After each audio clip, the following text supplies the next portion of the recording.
नमस्कार, आप देख रहे हैं खबर दोपहर और मैं हूं आपके साथ विभा उपाध्याय। बड़ी खबर इस वक्त बक्सर से आ रही है। पैक्स अध्यक्ष के बेटे की हत्या से जुड़ी हुई बड़ी खबर इस वक्त सामने आती हुई। पैक्स अध्यक्ष के बेटे की हत्या कर दी गई है। विपिन ओझा का शव बरामद कर लिया गया है। 2 दिनों से लापता था विपिन ओझा। पुलिस लगातार सरगर्मी से तलाश कर रही थी। अब शव की बरामदगी हुई है। 2 दिनों से लापता विपिन ओझा के शव को पुलिस ने बरामद कर लिया है। ब्रह्मपुर थाने में अपहरण के केस दर्ज कराए गए थे। हत्या की वजह प्रेम प्रसंग बताई जा रही है। एसपी की तरफ से जो बयान इस वक्त सामने है, 2 महिला समेत 4 लोगों को गिरफ्तार किया गया है। और सहयोगी पुष्पराज हमारे साथ इस वक्त ज्यादा जानकारी के साथ ऑनलाइन पर बक्सर से जुड़ गए हैं। पुष्पराज, अब इस पूरे घटनाक्रम को लेकर ये औपचारिक तरीके से पुलिस का स्टेटमेंट जिसमें प्रेम प्रसंग में हत्या की बात कही गई है। निश्चित तौर पर इस पूरे मामले को बक्सर एसपी नीरज कुमार सिंह खुद मॉनिटरिंग कर रहे थे और जिस तरह से परिजनों ने इस पूरे मामले में अपहरण की प्राथमिकी दर्ज कराई थी ब्रह्मपुर थाने में, जिसके बाद बक्सर एसपी नीरज कुमार सिंह ने इस पूरे मामले में एक विशेष टीम बना करके इस पूरे मामले की अनुसंधान कर रहे थे। लेकिन जो जिसका अपहरण हुआ, जिस शख्स का, उसका शव आज बरामद हुआ है, जिसके बाद से पुलिस इस मामले में 2 महिला समेत 4 लोगों को गिरफ्तार किया है। गिरफ्तारी के बाद से जो सूचना पुलिस को मिली उसमें मामला प्रेम प्रसंग से जुड़ा हुआ है, जिसके बाद से पुलिस आगे के अनुसंधान कर रही है। जी, शव की बरामदगी कहां से की गई है पुष्पराज? शव की बरामदगी ब्रह्मपुर थाना का जो नहर का जो क्षेत्र है, हत्या करने के बाद जो लोग हत्या में शामिल थे उन लोगों ने बताया कि वो उसे फोन करके बुलाया गया था रात में और रात में ही हत्या की गई है। जिसके बाद से जो युवक ने बाइक लेकर के गया था, बाइक को भी पुलिस ने बरामद किया है। नहर के क्षेत्र से युवक का शव को बरामद किया है बक्सर पुलिस ने। जी, चलिए, बहुत बहुत शुक्रिया पुष्पराज इस तमाम जानकारी के लिए। तो देखिए, 2 दिनों से लापता विपिन ओझा के शव की बरामदगी कर ली गई है। ब्रह्मपुर थाने में इसे लेकर अपहरण का मामला दर्ज कराया गया था। हत्या के पीछे प्रेम प्रसंग वजह सामने आ रही है। खबर कटिहार से, जहां पर पुलिस ने अपहरण के मामले में पिता और पुत्र समेत 3 लोगों को गिरफ्तार किया है। साथ ही अपहरित युवक को भी छुड़ाने में सफलता हासिल की है। आपको बताते चलें कि अपहरित की मां ने 7 दिन पहले अपने बेटे अनमोल रविदास के अपहरण का मामला दर्ज कराया था। पुलिस ने मामले में कार्रवाई करते हुए 3 अपहरणकर्ताओं को गिरफ्तार कर लिया है। बताया जा रहा है कि अनमोल रविदास अपने रिश्तेदार के यहां जा रहा था, जिसकी हत्या करने के मकसद से अपहरण की गई। जब उसे महानंदा नदी की ओर ले जाया जा रहा था तो उसने शोर मचाया, जिसके बाद स्थानीय लोगों ने पुलिस को इसकी सूचना दे दी और पुलिस ने अपहरित को छोड़ा लिया है। वहाँ से चले गए, वो उसने मुझे उठा के फिर लेके चले गए। मुखिया गामी के बेटे विशाल गामी, अंकित गामी और गौतम रविदास बस्तौल लेके चले गए। मुझे रात भर मुझे वहाँ रखा, मुझे मारा पीटा, फिर मुझे गंगा में फेंकने का लोग बात कर रहा था, मैं सुन लिया था। मुझे लेके जा रहा था, मैं रोड पे चिल्लाने लगा आदमी लोग को देख के। आदमी लोग प्राणपुर फ़ोन किए, कोई थाना में फ़ोन किए, वहाँ से पुलिस आए तो विशाल गामी को पकड़ लिए गांजा के साथ। प्राणपुर थाना क्षेत्र में ये सकुशल बरामदी हुई अनमोल राम की। वो जख्मी हालत में था और उसके बाद वहीं पे नामजद अभियुक्त विशाल गामी की गिरफ्तारी हुई, जो उनके पास से 700 ग्राम गांजा बरामद हुआ, जिस संबंध में प्राणपुर में भी केस दर्ज किया गया। 2 अभियुक्तों की गिरफ्तारी।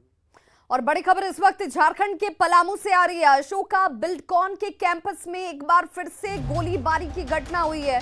अशोका बिल्डकॉन के कैंपस में गोलीबारी हुई है। अपराधियों ने 5 राउंड इस दौरान फायरिंग की है। इंजीनियर वीरेंद्र गोली लगने से घायल हो गए।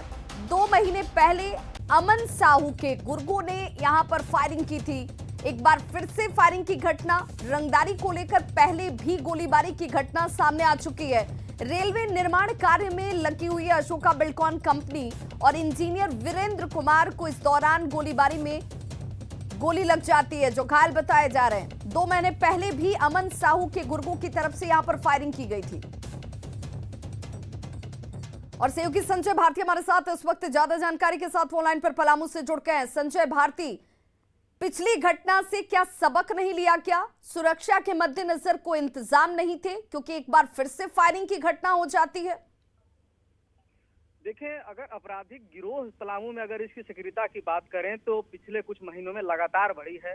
इसका आप उदाहरण देख सकते हैं कि पहले जब पुराने एसपी संजीव कुमार यहाँ थे, उस समय भी जो आपराधिक गिरोह थे इस तरह तांडव मचा रहे थे, और नए एसपी जब चंदन सिन्हा पलामू पहुंचे हैं उसके बाद भी आपराधिक गिरोहों पर शिकंजा नहीं कसा जा सका है। पहले भी अमन साहू के गुर्गों ने खुलेआम दिन दहाड़े गोलीबारी की थी, जिसमें उन्होंने एक पर्चा भी छोड़ा था जिसमें रंगदारी की मांग की गई थी।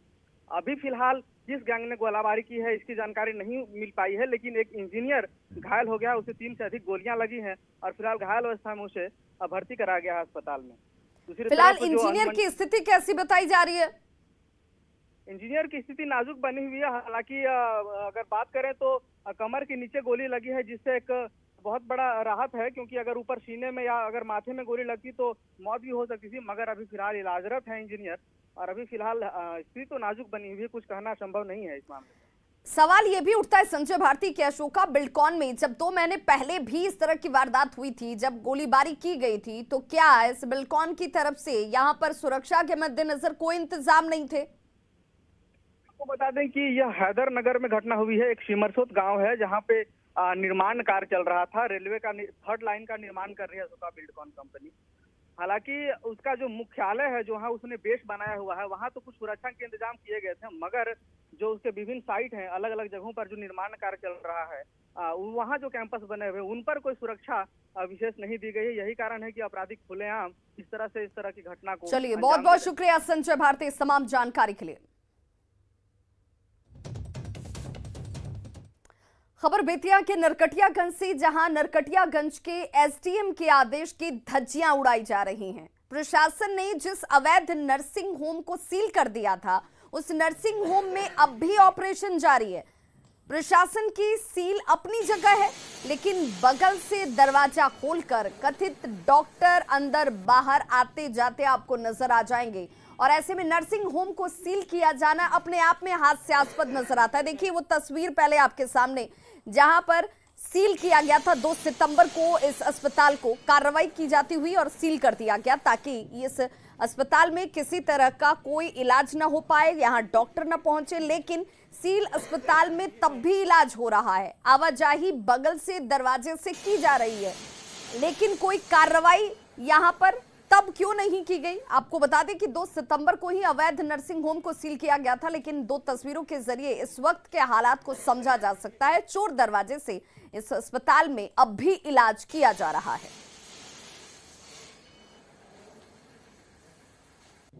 शिवहर जिले के पुरनहिया प्रखंड में अधिकारियों की बड़ी लापरवाही सामने आई है। प्रखंड कार्यालय के पीछे अधिकारियों और कर्मचारियों के रहने के लिए 3 बड़े बड़े भवनों का निर्माण 9 साल पहले कराया गया। करीब 7 करोड़ रुपए इस पर खर्च किए गए, लेकिन कोई अधिकारी इसमें रहने को तैयार नहीं है। अब ये भवन जर्जर होते जा रहे हैं। देखिए संवाददाता राकेश रंजन की रिपोर्ट। मैं इस वक्त मौजूद हूँ शिवहर जिले के पुरनहिया प्रखंड कार्यालय में, और पुरनहिया प्रखंड कार्यालय में सरकारी अधिकारियों की लापरवाही का एक जीता जागता हम तस्वीर आपको दिखलाने की कोशिश करते हैं, क्योंकि तकरीबन 9 साल पहले शिवहर जिले के पुरनहिया प्रखंड में ये आलीशान भवन का निर्माण किया गया था, और इस भवन के निर्माण पर सरकार ने करोड़ों रुपए पानी की तरह बहाए हैं, लेकिन 9 साल बाद भी इस भवन का इस्तेमाल नहीं हो सका है, और भवन आज पूरी तरीके से जर्जर होने की स्थिति में खड़ा हो गया है। मैं आपको बता दूं कि जो पुरनहिया प्रखंड कार्यालय के ठीक पीछे इस भवन के निर्माण के पीछे सरकार का उद्देश्य ये था कि जो यहाँ प्रखंड कार्यालय में कर्मचारी और अधिकारी की पदस्थापन होती है वो इसी भवन में रहे और समय पर कार्यालय में आए और लोगों को सुविधा हो सके, क्योंकि जो प्रखंड कार्यालय में पदस्थापित कर्मी और अधिकारी है वो स्थानीय स्तर पर रह नहीं पाते हैं और दूर दराज इलाकों में रहते हैं। उनको प्रत्येक दिन वहां से कार्यालय आने में समय में देर हो जाती है, और जिसके कारण जो लोग हैं, जो जरूरतमंद लोग हैं, उनको अपने कार्यों के संपादन में काफी परेशानियों का सामना करना पड़ता है। तो तस्वीर देख सकते हैं, अधिकारियों की लापरवाही का ये जीता जागता नमूना इसे कह सकते हैं। खर्च कर दे करोड़ों रुपया और इसका सदुपयोग नहीं हो पाया है, और सरकार का करोड़ों रुपया पानी की तरह यहाँ पर बह गया है, लेकिन कोई कुछ करने को तैयार नहीं है। अधिकारी इस मामले पर बोलने को तैयार नहीं है। राकेश रंजन, न्यूज 18, शिवहर। खगड़िया का एक शख्स अपनी पहचान पाने के लिए 30 साल तक भटकता रहा। सामाजिक असर से लेकर कानून तक का दरवाजा खटखटाता रहा। जब सारे रास्ते बंद नजर आए तो उसने पीएमओ कार्यालय से मदद मांगी, जिससे 30 साल बाद कुछ ऐसा हुआ कि उसकी लड़ाई मुकाम तक पहुंच पाई।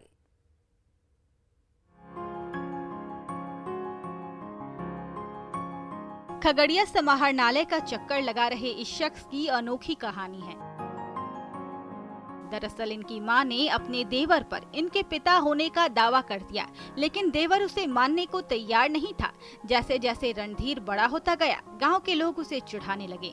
गांव वालों के तंज से तंग आकर रणधीर ने अपनी पहचान पाने के लिए पुलिस प्रशासन से लेकर जनप्रतिनिधि तक से गुहार लगाई। पूरा कोई गलती है कहीं पर नहीं है, पैदा होना गलत है, पूरा दुनिया गलत है, अधिकार हमको मिलना चाहिए। तो हमें इसलिए हमको हर जगह तकलीफ देता है, जहाँ पे रहते हैं मुझे वहाँ पर भी तकलीफ कर देता था ना। नहीं जब उससे अधिकार मांगने के लिए गए तो माँ से भी पूछे तो माँ बोली कि हाँ सही बात है, तुम उसका बच्चा है। रणधीर कुमार ने साल 2016 में पीएमओ को पत्र लिखकर मदद मांगी, जिसके बाद मामला कोर्ट में पहुंचा और कोर्ट के आदेश पर साल 2018 में मुरकाही थाने में प्राथमिकी दर्ज की गई। पुलिस की जांच में डीएनए रिपोर्ट ने यह साबित कर दिया कि रणधीर के बायोलॉजिकल पिता उसके चाचा रामानंद प्रसाद हैं। ये जो व्यक्ति जो वादी खुद को एक बायोलॉजिकल सन बता रहा है अभियुक्त का, इस चीज़ को एस्टैब्लिश करने के लिए एफएसएल में डीएनए सैंपल्स भेजे गए थे पुलिस द्वारा, और उसका रिपोर्ट हाल ही में जो पुलिस को प्राप्त हुआ है उसमें ये स्पष्ट किया गया है कि ये बायोलॉजिकल फादर है। फाइनली इस अभियुक्त को जो है गिरफ्तार करके न्यायिक अभिरक्षा में भेजा जा चुका है। फिलहाल पुलिस ने कार्रवाई करते हुए रामानंद प्रसाद को गिरफ्तार कर जेल भेज दिया है। सालों बाद अपनी पहचान पाकर रणधीर ने पीएमओ कार्यालय को धन्यवाद दिया। न्यूज 18 के लिए खगड़िया से दिग्विजय कुमार की रिपोर्ट। पटना के संजय गांधी जैविक उद्यान में वन्य जीव सप्ताह मनाया जा रहा है और चिड़ियाघर प्रशासन की तरफ से 8 अक्टूबर तक मुफ्त में जू घूमने का ऐलान किया गया है। इस ऐलान के बाद हजारों की तादाद में लोग चिड़ियाघर पहुंच रहे हैं। देखिए संवाददाता रवि एस नारायण की रिपोर्ट। अभी बिहार में वन्य जीव सप्ताह चल रहा है और इसे लेकर के संजय गांधी जैविक उद्यान ने एक बड़ा घोषणा किया है। यहाँ पे घोषणा किया गया है कि जो वन्य जीव सप्ताह के तहत 2 तारीख से लेकर के 8 अक्टूबर तक जो प्रवेश शुल्क है वो निःशुल्क कर दिया गया है। मतलब अब जो है लोग मुफ्त में 8 तारीख तक जो लोग हैं वो घूम सकते हैं और संजय जैविक उद्यान में और जानवरों को देख सकते हैं और इसका लुत्फ उठा सकते हैं। और उसका नतीजा देखिए कि बड़ी लंबी लंबी जो लाइनें हैं वो दिखाई पड़ रही हैं और हर दिन यहाँ पे हजारों लोग जो है वो यहाँ पे पहुँच रहे हैं कि यहाँ पे निःशुल्क मुफ्त में जब घोषणा की गई है तो भीड़ जो है वो बहुत ज़्यादा हो जा रही है। देखिए यहाँ पे बड़ी संख्या में लाइन है, लेकिन यहाँ पे अनुमति दी गई है कि जो भी आएंगे वहाँ पे अपना सिग्नेचर, फ़ोन नंबर लिखेंगे और मास्क लगाना ज़रूरी है। यही कारण है कि तमाम लोग जो हैं वो बिना मास्क के अंदर नहीं जा सकते हैं। लेकिन जो युवा है यहाँ पे ठीक है, बहुत बढ़िया लग रहा है। हाँ, पैसा नहीं लग रहा है? नहीं, पैसा नहीं लग रहा है। 8 तारीख तक फ्री सेवा है। बहुत ही अच्छा लग रहा है, काफ़ी दिनों पे खुला है, इसलिए सरकार ये सुविधा दी है, इसका लुत्फ उठाना चाहिए। जी जी हाँ, क्यों नहीं, फ्री का चीज कोई भी नहीं छोड़ता बिहार में होके। अच्छा है। और देखिए जितनी लंबी लाइन यहाँ पे पुरुषों की दिख रही है वो दूसरी लाइन आप जरा देखिए वो ज्यादा लंबी है। यहाँ पे जो महिलाएं हैं, बच्चियां हैं, वो यहाँ पे आप देख रहे हैं। बेटा जू घूमने के लिए आए हो? यस। फ्री में? यस। कितना अच्छा लग रहा है? हाँ, बहुत अच्छा लग रहा है। यहाँ पे जरा देखिए कि लोग इस बात का उत्साह मना रहे हैं कि यहाँ पे कोई शुल्क नहीं लग रहा है, कोई पैसा नहीं लग रहा है। नहीं। तो क्या देखने के लिए आए? सांप। जू घूमेंगे? यस। संजय गांधी जैविक उद्यान में यहाँ पे हजारों की संख्या में रोज लोग पहुँच रहे हैं और यहाँ पे वन्य जीवों को देख रहे हैं और लुत्फ उठा रहे हैं। कैमरा पर्सन मनीष जुनेजा के साथ रवि एस नारायण, न्यूज 18 पटना। बिहार के स्वास्थ्य मंत्री मंगल पांडे भागलपुर पहुंचे, जहां सर्किट हाउस में बीजेपी कार्यकर्ताओं ने उनका स्वागत किया। इस मौके पर उन्होंने कोरोना की तीसरी लहर से निपटने के लिए स्वास्थ्य विभाग की ओर से मुकम्मल तैयारी होने का दावा किया। आज राज्य में एक्टिव केसेस 40 से भी कम हैं और आगे आने वाले किसी भी संभावित खतरे से या संभावित संभावनाओं से लड़ने के लिए पूरी तैयारी स्वास्थ्य विभाग के द्वारा की जा रही है। और देखिए, जन अधिकार पार्टी जाप पर कांग्रेस का बड़ा बयान सामने आ चुका है। कांग्रेस विधायक दल के नेता अजीत शर्मा का यह बयान है जिसमें जाप पार्टी के मर्जर पर बातचीत हो रही है। अजीत शर्मा ने ये पुष्ट कर दिया है कि बातचीत इसे लेकर मर्जर को बातचीत इस पर होती हुई जाप के राष्ट्रीय कार्यकारी अध्यक्ष से इसे लेकर बातचीत की जा रही है। अजीत शर्मा ने कहा है अखलाक अहमद हैं जाप के राष्ट्रीय कार्यकारी अध्यक्ष, जिनसे बातचीत इस वक्त होती हुई। वो चाहते हैं दिल्ली में हो जा और कांग्रेस मर्जर। कांग्रेस में मर्जर होने से बड़ा फायदा होगा। अजीत शर्मा का ये बयान इस वक्त है जिसमें उन्होंने कहा है कि अगर ये मर्जर हो जाता है तो बड़ा फायदा होगा इससे। कांग्रेस विधायक दल के नेता अजीत शर्मा का ये बयान इस वक्त।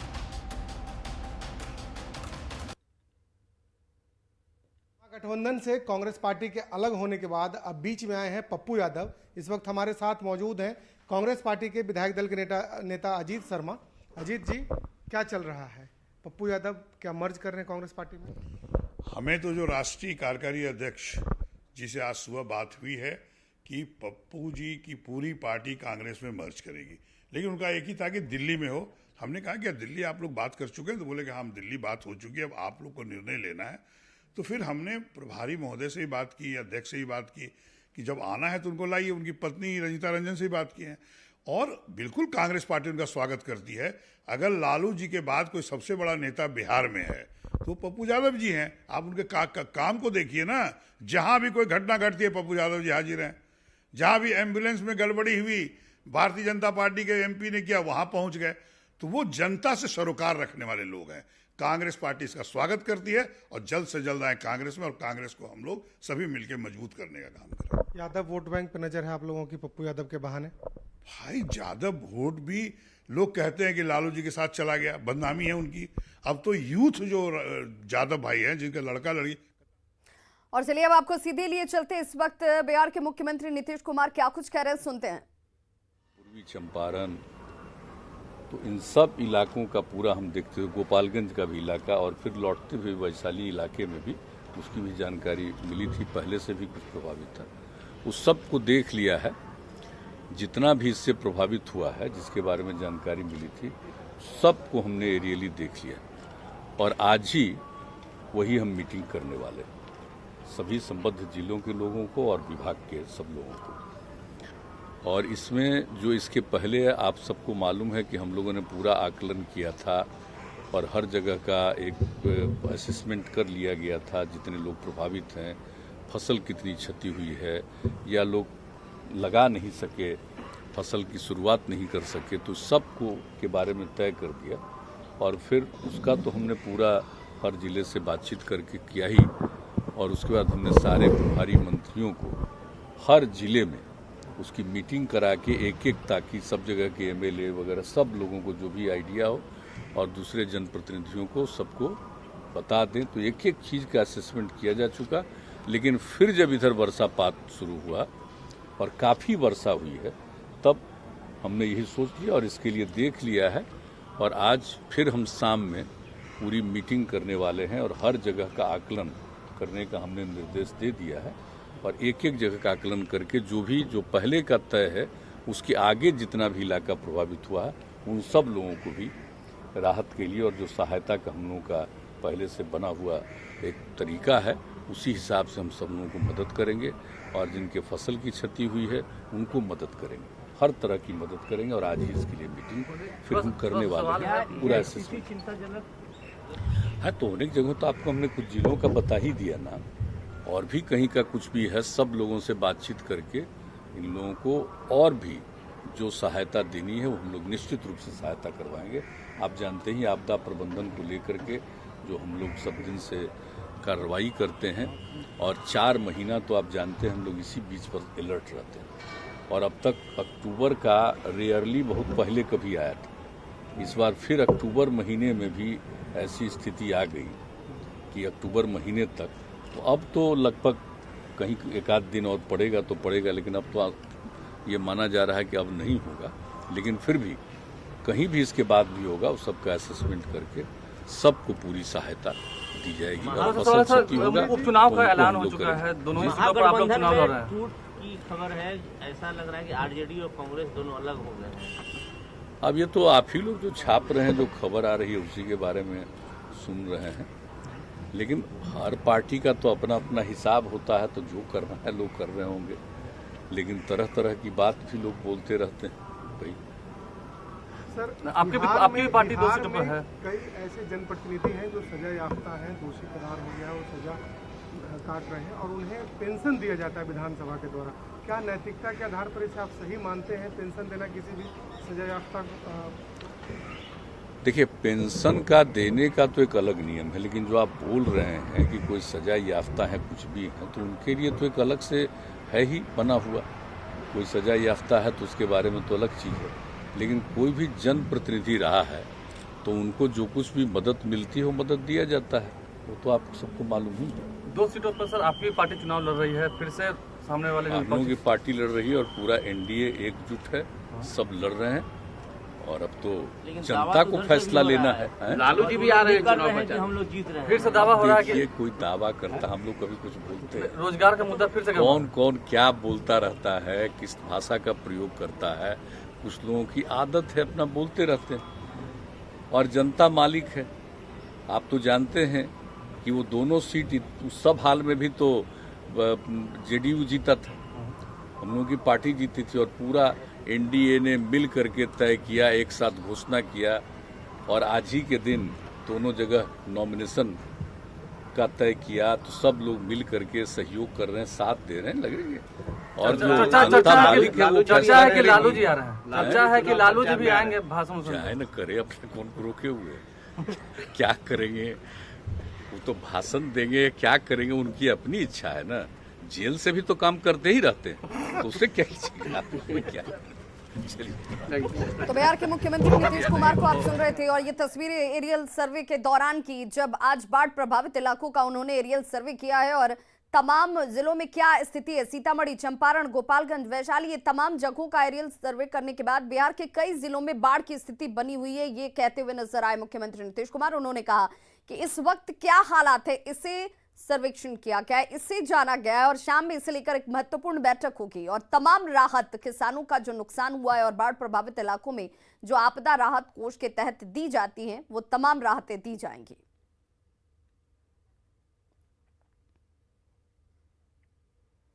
तो खबरों का सिलसिला लगातार जारी है, आप देखते रहिए न्यूज़ 18 बिहार झारखंड।